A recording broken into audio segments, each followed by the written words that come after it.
बिस्मिल्लाहिर्रहमानिर्रहीम। अस्सलाम वालेकुम viewers, welcome to Sumbul food secret.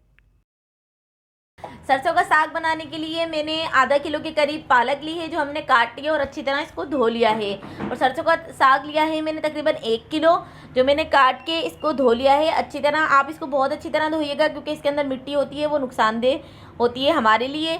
और ये मैंने अदरक के टुकड़े लिए हैं 4 से 5 अदद, और 4 से 5 अदद मैंने लहसुन की जवें ली हैं, और ये 2 हरी मिर्चें थी जो मैंने काट ली हैं। अब हम इसको पालक को पतीली में डाल देंगे,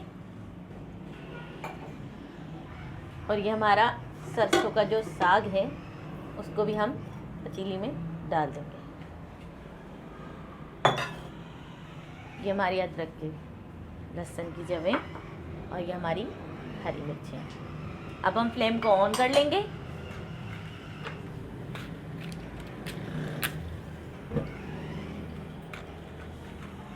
और इसे ढक देंगे।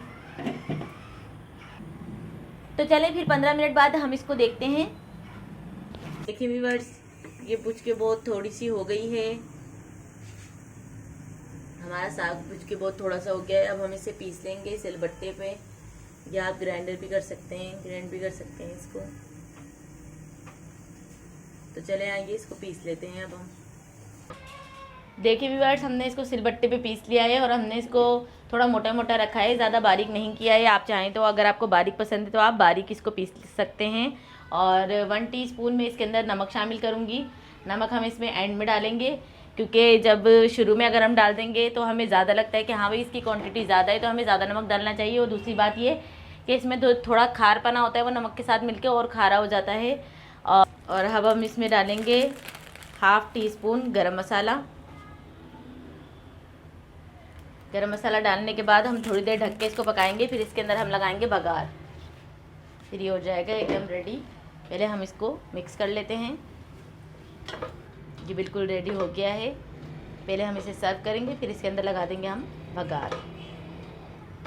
देखिए व्यूअर्स, अब हम इसमें डालेंगे बटर।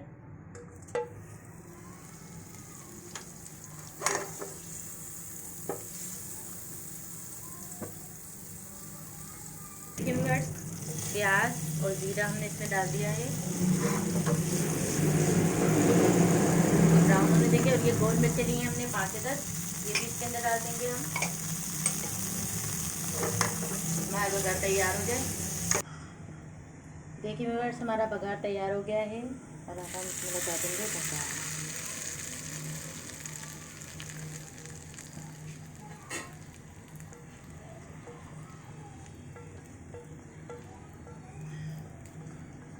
देखिए व्यूअर्स, हमारे सरसों के साग की रेसिपी तैयार हो गई है। अगर आपको ये रेसिपी अच्छी लगती है तो प्लीज़ हमारे चैनल को लाइक करें, सब्सक्राइब करें, शेयर करें।